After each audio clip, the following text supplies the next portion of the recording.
This was Prayer with Eric. Another alternative title is Meditations. It's a 1964 track.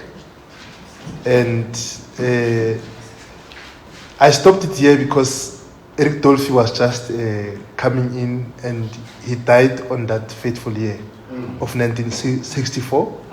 Something which, and his death was very sad, that he was performing, and then he had diabetes, and then the German doctors thought that he was a drug junkie.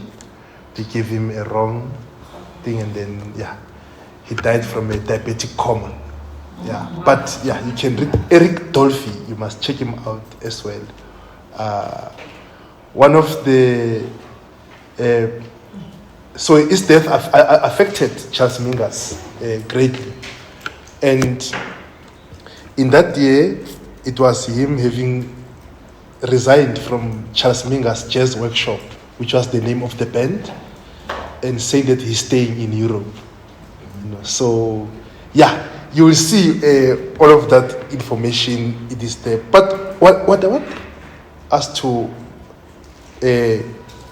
focus on is, hence I did this as a listening session, right? And of course, it's a demanding task. Some of you enjoy it. Some of you got your ears assaulted because of the manner in which the music sounds. You are hearing that the turbulence in the sound itself. So this is necessary in having to think about the very idea of a prayer, and now in a form of a jazz sermon. And I evoked, these are some, like Mingus has a vast discography of the song which one can regard as the churchical grooves. But I chose Better Get It In Your Soul, 1959, and then Wednesday Prayer Meeting, 1960, and Prayer with Eric, 1964. So in this 5 year span, Mingus' genius was something else, even beyond, but in these 5 years, I want us to think about the concept prayer through the jazz sermon. So Charles Mingus, he was born 22 April 1922 in Nogales, Arizona, and 2022 marked his centenary. So this year it will be the 101 of Mingus. So 101 will mean that we must learn the basics of Mingus, the first course, 101. So this year will be the 101 years to mark his birth, and he had a long musical career because he died 1979 on January the 5th. 1979, January the 5th. So he was a very, very active musician who played from 1943 up until 1979, being influenced by Duke Ellington. But I wouldn't go to those background details. One thing to highlight with Mingus is the churchical influence in his music. Not that his music was always like this. He's a polymath. He was one of the jazz geniuses to even write the autobiography of himself, but which was a fictitious account, which was dissonant, just like his music is. The autobiography is called Beneath the Underdog. And I'm mentioning it because he was one of the jazz musicians who wrestled with psychoanalysis. He loved Freud. And when he opens the autobiography, he says that I am three. So he has three personas, and that I am three, it is linked with Freud's schema, of the conscious, the unconscious, and the pre-conscious schema. These three albums, they are very interesting in a sense that we are seeing what Mingas is doing, and they even bring me back to his autobiography, Beneath the Underdog, which initially it was cut. It was close to 1,000 pages that he has written. Mm-hmm. Then he had to cut it, and then he wanted its cover to be like a Bible. Mm. The cover must be black, written in gold, with a red, like with the red leaves and stuff. And then publishers, they refused. But the book came out in its, turbulent forms, just like his music is, because he has that element of surprise, right?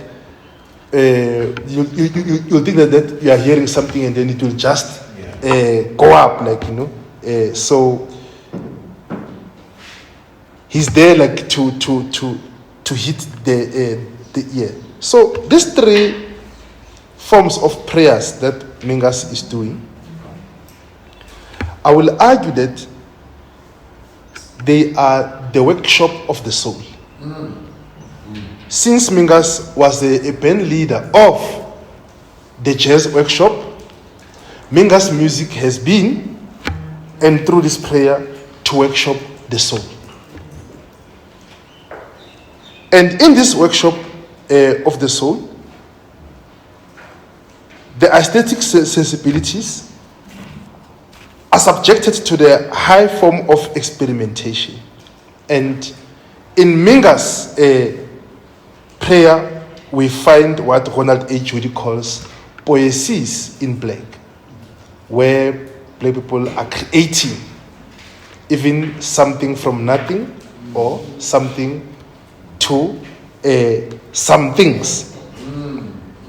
In this poiesis in black, we are finding prayer in a sonic form, and there the church becomes a hub for black gathering. And in this black gathering, we are finding those who are there not only to gather, but to generate black social life in its beautiful experiments, to quote Saidiya Hartman. In this black gathering, we are finding those who are refusing to be subjected to the logics of what makes them not to be human. So in this black gathering, something that is working at the level of a heightened form, it is the groove. And this groove happens as a way of setting the body to the elsewhere. And here we even find, you heard in two of the tracks, Better Get It In Your Soul, where's the prayer meeting, the clapping of hands, right? You are reminded of the black church, people screaming, hollering, doing, and this is not far from what W.E.P. Du Bois said about the black church, that it is the preacher, the music, and the friends. And we just got that as we're listening to Mingas, it was not this, chilled sermon. It's grooving. Things can be spontaneous, And also, in this workshop of the soul, Mingus is raising the modes of consciousness because he was one of the outspoken jazz musicians against racism and many forms of injustices, right? And of course, there are issues that, he was dramatic, he used to beat his musicians, chasing people with axes and stuff, blah, blah, blah. But we are finding a committed musician who is making the black church to be in the groove. And he evokes a longer tradition of the black church in those, hand clappings, you could hear, even the rhythms, the way, they are moving. And the instruments that you are hearing in all these three songs, they are accompanied by, you are hearing Mingus in the lower voice. I know, hallelujah, And I will argue that Mingus is saying the unsayable. He is saying what exceeds speech itself. And that is why you are hearing mutterings, shouts, clapping of hands, the stomping of feet. And this is what happens when the soul is in the workshop. It becomes free, right? The body is elsewhere. Of course, in the Western episteme, they will say, you are in a trance. No, they don't know where we are. In a trance, yeah, maybe. But they were elsewhere, right? I want us to underline this elsewhere. This elsewhere means they were out of the ordinary and they were extraordinary. And we hear this in a sense of their musicians. So, the workshop of the soul, prayer in its crafted form, is the aesthetics of elevation that even makes turbulent changes to be beautiful renderings when repetitions are no longer stuck, but repetitions, they have this form of dynamism, right? And you even hear instruments having tongues. These instruments, they are speaking in multiplicity of tongues and also interruptive registers, but without being out of tune. Even that which is out of tune becomes in line as a beautiful rendering of the lyrical tongue. So when the tongue is in this mode of lyricism, it flows. And prayer becomes an artful form where different tongues are speaking even in what exceeds their linguistic command. And this tongue, when we usually think about these sermons, we often think about people who speak in tongues, glossolalia. And in glossolalia, we will assume that, they're speaking nonsense, they're speaking things that, but they are saying that which is not graspable, right, to this immediate presence. And in this jazz sermon, Mingus is inviting us to listen with love, humility, and boldness to experiment the life of the elsewhere. Thank you.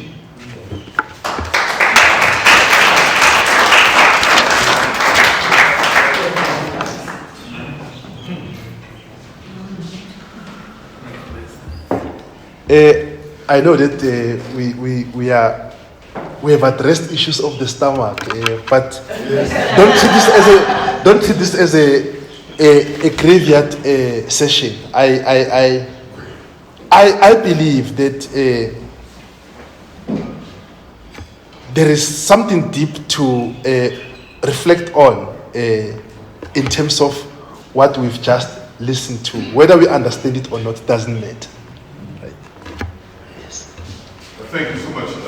On last night, we were having a conversation with some of our esteemed professors and other cohort members about the very same thing we was talking about, the ability of music to and sounds to affect the material world. And we know that there are now scientific recognition of string theory, of vibrating strings of sound affect matter. My question is that why are we somewhat hesitant to accept the fact that there seems to be intrinsic in every culture understanding of the power of sound and music and its ability to express things that sometimes we can't express in any other form or any other way. Why are we, I mean, it's with us, but why are we hesitant to take this as another form of knowledge or awareness that of another part of this world, this cosmos that we just don't have a way to measure yet? Yeah. Yes. There are studies that have been done and the fields that have been cemented on sound studies. Some even include cognitive science, neuroscience, like all of these things that are happening. But if you think about what music can affect, like, or what people can do with music, it's what precedes. Remember, like the issue of the drum, like, even bodies as instruments.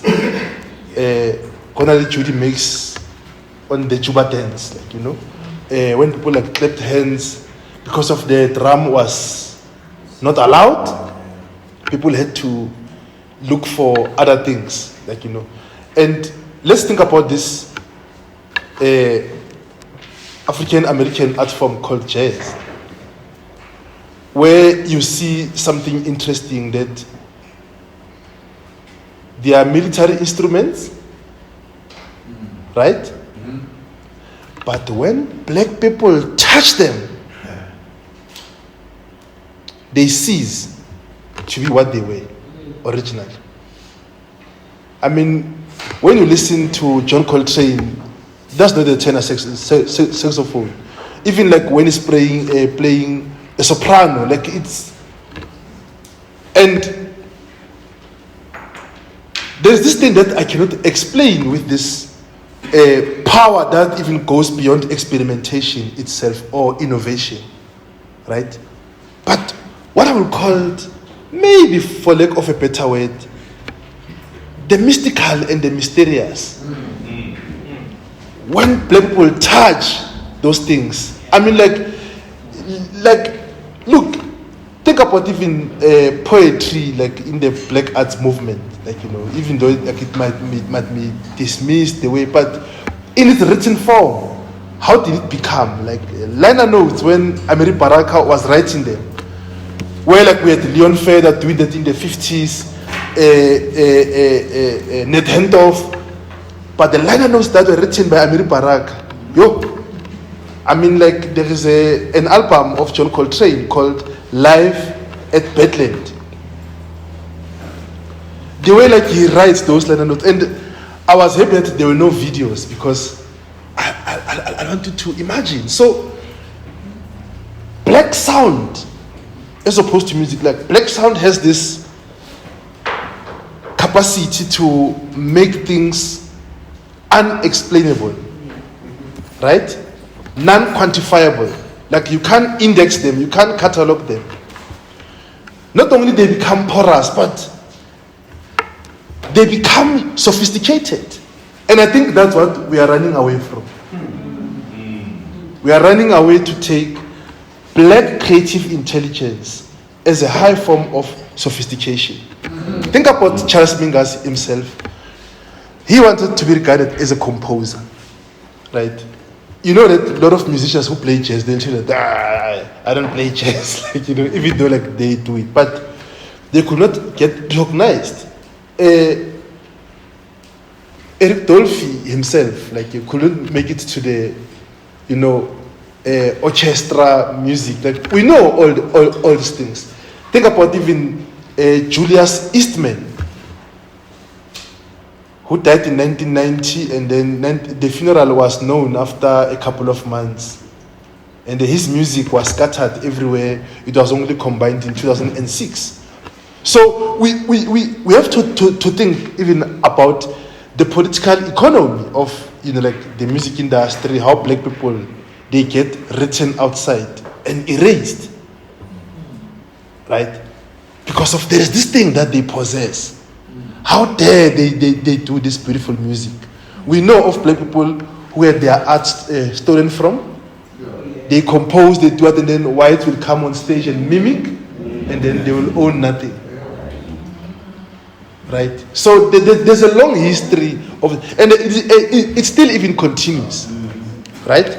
So, but there has to be this beautiful creation that people do. Even the music called techno today, we assume that techno is the music of white people. I won't go to rock and roll and Elvis and stuff. Yeah. But if you can look at techno, people who found this music, it's black people. They're still alive. There are three. From Belleville in Michigan, right? They're still alive. Their names is Juan Atkins, starting with a J, Juan, right? Kevin Sanderson and Derek May. They're still alive. And this music came from Detroit. And then, here is a very interesting argument that comes. Well, yeah, they got influence from Kraftwerk. Right? Okay, Kraftwerk, okay, it influenced them. Okay, fine. But that's the part of the story, as they say. They were influenced by P-Funk. Ouch. Now it hurts. Now it hurts. And when you listen to, you know, P-Funk, like, oh, really? They're like, yeah, well, it's there. Kraftwerk is part of the story. So these are the things that we know that are happening, right? That this obsession to erase the black creative intelligence, right? Even though techno is not big in Detroit, I'm not singing the origin story. What I'm saying is, in those spooky buildings, this haunting sound came from there. Jazz cannot be taken away from black people, even though like it was called Raise Records in the 20s, but it precedes. And Charles Mingus is important in terms of, I would want us as well not to think about the effect of sound or sound emitting some effects, but the defect of sound.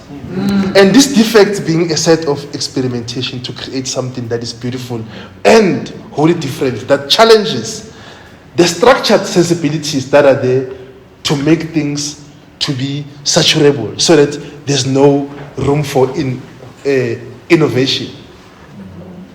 But it does not take away that thing of having that fear, right? Because to do bold experiments, you need that courage. But there are people like who are doing it. They are pushing boundaries further. And of course, there are these cultures of commodification, the exploitation of black talent, or the exhaustion of these bodies, which must only appear as sweat. No? You know, like there was just James Brown, no, we like it when he sweats. But think about Miles Davis, who said, no, I'm sweating in my brain, standing there. So those are the things that become of interest to me as well. Well, I think there's another you're saying about blackness and time. So if you exhaust the understanding of black time in the sense of Steve Crowley talks about the spatial temporal compression, where the instrument and the body cannot be easily distinguishable. So if you think about black church music, like there's clappings, but also the instrument and the organ can also be heard in jazz as well as church. So there's a kind of interchangeable, I mean, even there's a biblical verse, Lord made me my instrument. Sure. So it becomes in the blackness, the instruments become solely in the body. Or even the instrument can also be exhausted, and you can't tell the difference between whether you're blowing a trumpet or someone really making a shout. Of course. So there is a sophistication process Sure. of how black music can actually exceed even the concept of time itself. Of course. So I think, that's a beautiful thing. Yeah, and look at even how what happens in the black church, that interjection that happens. That's in your chorus, somebody comes to interject, and then it's still in line. It can be spontaneous, but it is still in line. And look, the concept of time, that's where you realize that, we have to think about time in a sense of deep time, where the past, the present, and the future are compressed, right? Where time is not linear, right? But time as conferences, like in the black church, they will tell you, hey, I saw my grandmother, I saw, of course, if you're coming from a Western implicit tradition, it's like, that's nonsense, figment of their imagination, right? But when we ask you, how sure are you with the dismissal? No, it's not empirical, or it's not empirically verifiable. Like, they use categories to reject what. So you find, this is where you even find exhaustion itself. How do you exhaust exhaustion? Where in which you don't start, where something is credited, no, it's not working, but you put it to work. They take away the drum to exhaust you, that we cannot have this instrument. But what do you do to exhaust exhaustion? You use your body, right? You use your body to evoke other rhythms, right? What does that tell you when you exhaust exhaustion itself? And I think this is the beauty of black experimentation, that this is these are people like that, they give while they're dispossessed. Everything has been taken away from them, but they continue to give. That's exhaustion. And you find that even in music, there's a notational system. And then when they dismiss, it's like, no, they learn by ear. They learn by ear. Are you sure? There's this thing that happens in the jam session. Hey guys, if you watched a jam session, a jazz jam session, oh, please do it again. Even though you are an expert in it, but just do it again. 101, Minga's age, 2023. Just watch a jam session, even improvisation, how it is done. And these are the things that become interesting on how we make sure deep time that we can even summon the future to the present.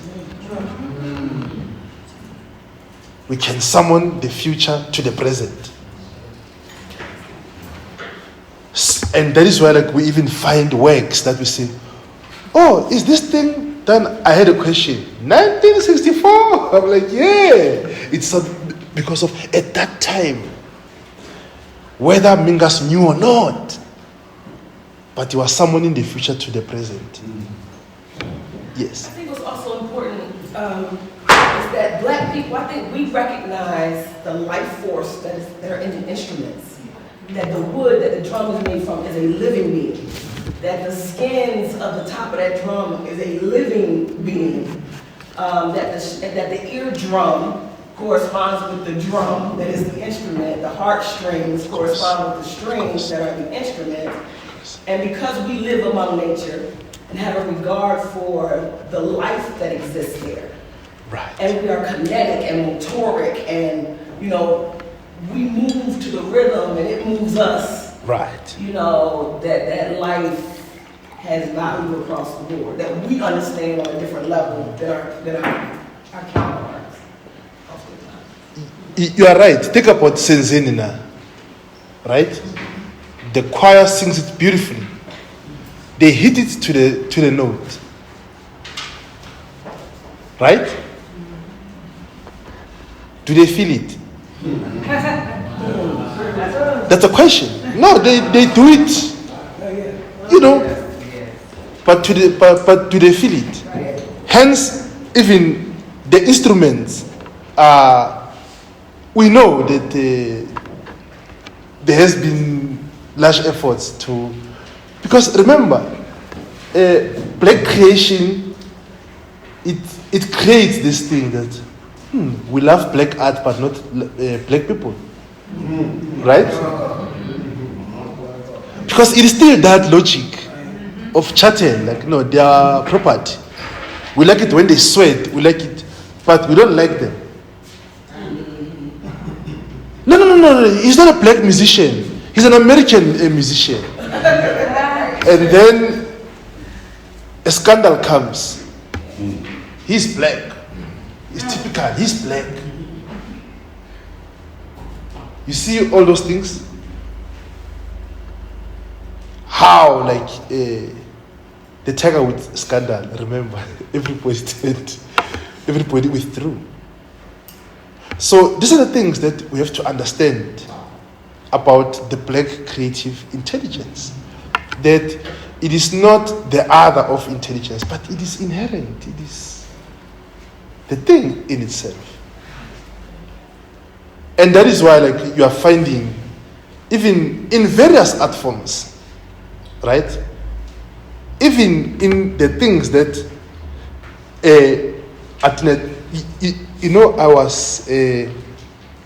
I narrated a story sometime of me having a standoff with a lecturer when I was doing my second year, who made an argument that Stuart Hall is white.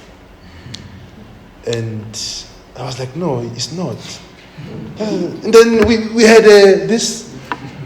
And then, it was Yahoo at that time. And then I came. And then she was shocked. And even today, she's not talking to me because she was saying, I embarrassed her in 206. Because I took offense. I'm like, Stuart Hall is white. No, this white this white media theorist came with encoding and decoding. I was like, I nearly fell off my chair. I'm like, Stuart Hall. So there are these things that when they come, they can't be identified with black people. Because of, not that they are denying their being. That, no, you cannot do this. Even if like you do it, we'll steal it away from you. Are you telling me that blacks were not writing during the Shakespearean era? I think that we must come to those arguments. Right? In Europe, I'm not saying elsewhere, they were writing elsewhere on slates. They're in that era, right? So we know these structures of enclosure, what they have done, and how, even when we think in deep time, we must think experimentally. We must give even those human beings who had no names. Sometimes, like when I think about anti-colonial rebellions, I'm thinking of military strategists, even though they were outnumbered by firepower, but that indomitable will to say, we're not accepting this. I'm thinking about black lawyers who didn't know how to read, but who made arguments in a jurisprudential form. since we are not talking about even the black church, the black preachers who don't know the classroom, but they combine those words together and they deliver like powerful sermons that will even set, spirits high. So these are the things that we should think about, that we shouldn't deny ourselves. Not that we are claiming things romantically. No, things were denied. We have to factor that in. And to say, what do standards mean to those who determine standards but who never had standards anyway, because their conception of standards was in the exclusion and the dehumanization of others. That's how far we should go.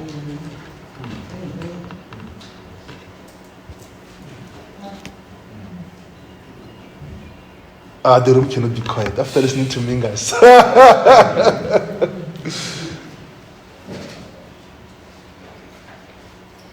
I don't know if you ever listened to Walter Hawkins, and he made a song called Until I Find the Lord. Him coming out of a charismatic background, it literally, if you ever can listen to it, it literally takes you through what we would call in that day tarry service. It's in music and in song, the expression of what would happen when you came typically on Friday night to tarry service, and you go through the process of trying to become filled with the Spirit. And in the song, one of the major lyrics is, I cried and I cried all night long. They keep you tarry service. Yes, all night long, right? yes. Until I found the Lord. Yes. And then you go to a place where trance happen, what they would say, you get filled, and the music just would take off. It just would take off. It's almost as if, because I went through a lot of terror service, so it took me a long time for it to take.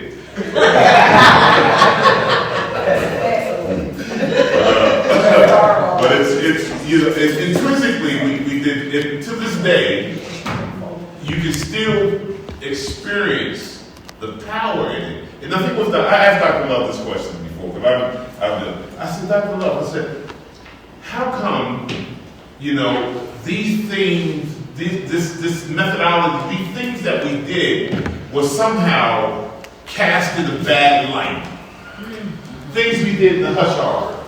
The spirituality, of like my grandmother, all of the roots that she had in the house. Right. It's still been good. And what you said to me, you may not remember, you said because they wanted to take away our power.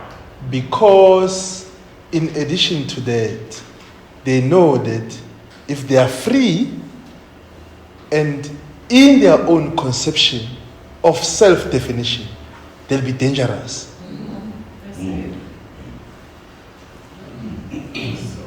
They will be dangerous because of their self-conception of being free. That's why they have to be pathologized, demonized, criminalized. Right?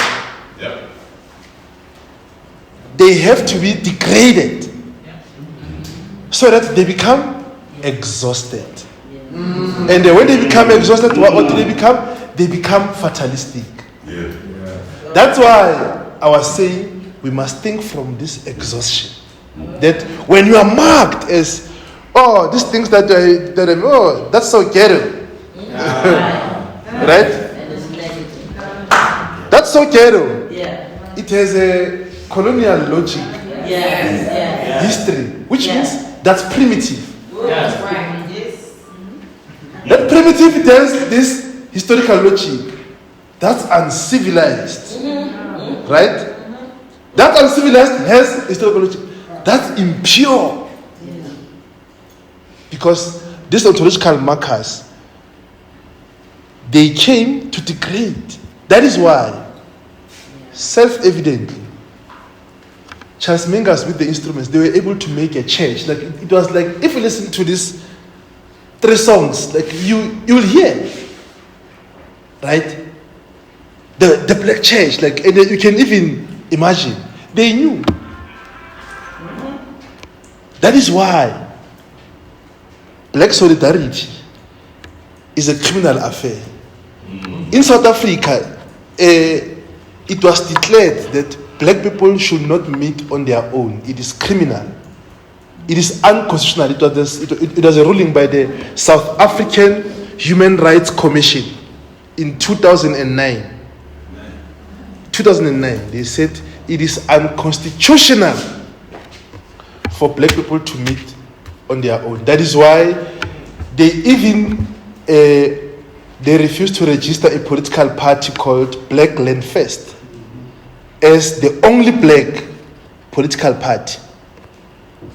There must be white supervisors and patrons amongst us so that we can start to do things. So these markers, they are there, but they are not attaching those object instruments, right? They are attacking the being of the black. It's just a distraction, because like they know that this is where they get their power, this is where they get revitalized. This is how far they can create. So we have to interdict them. That's why these things, they come in a very instrumentalized language. It has a finality, right? That's illegal. So it has this imposing, right? But whereas on the other side, no, it's civilized, it's so forth.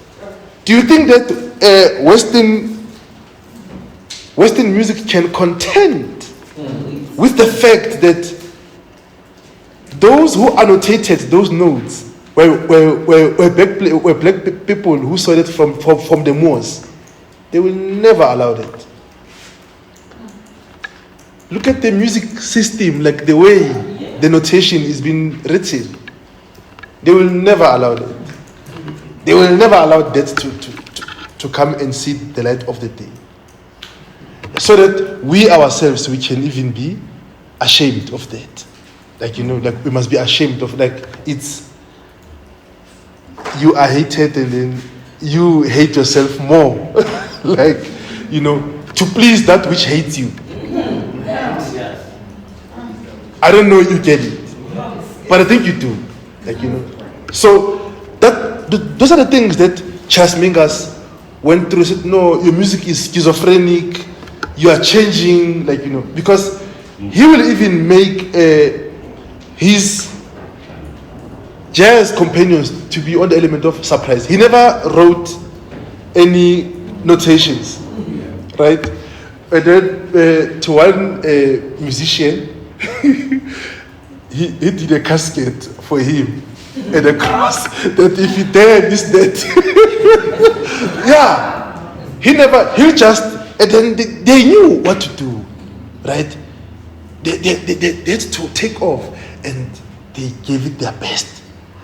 That's what it was doing. And you can hear even in a small jazz combo how you will think that it is 12 musicians. So no, it's only 5. So that exhaustion, that stretching of the limit, right? So I believe that we have to pay attention to exhaustion, right? Be like that person who has lost 9-0 on a score, and then you come for your opponent up until it becomes 10-9, right? Even if you lose, but how are you going to do it again, right? Not that, I know I'm going to lose, they know that I'm going to give and give and give. No, but even how you're going to change the terms of the game itself. This is what people like Charles Mingus did. Breaking the rules even of music, right? Stretching those notes. And we have in jazz, like mystically, what you call the blue note. They said the blue note is the note that does not fit in the notational scale. It's a note that does not even in the margin of the scale. It is the note of the outside. And then when we bring that note into the notation system, jazz becomes beautiful music. So there's a difference between music and beautiful music, right? There's a difference between music and beautiful music. So beautiful music can only come through the act of exhaustion, right? In two senses, exhaustion. Exhaustion is as the limit. Oh, I'm exhausted. But exhaustion can come as revitalization. This thing is dead. Yes, of course. That. And when that happens, it's going to create a different form of life. Right? So we are exhaustion. That's who we are as people. Right? This is the making of possibility outside impossibility. I'm not saying miracles. I'm saying that effort. You get scratched, you get beaten, you get caught, but that keeping on. Right? The womb of the mother. That's who we are. Yeah.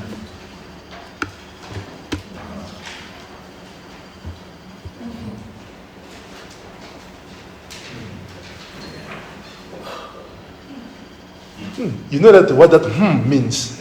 Yeah. No, what do we mean? Yeah. It's just like a senseless muttering and stuff. Like, you know, like when you read strip comics, we even want to read, they can't even spell it correctly. We know what it is, but we cannot. Thank you so much.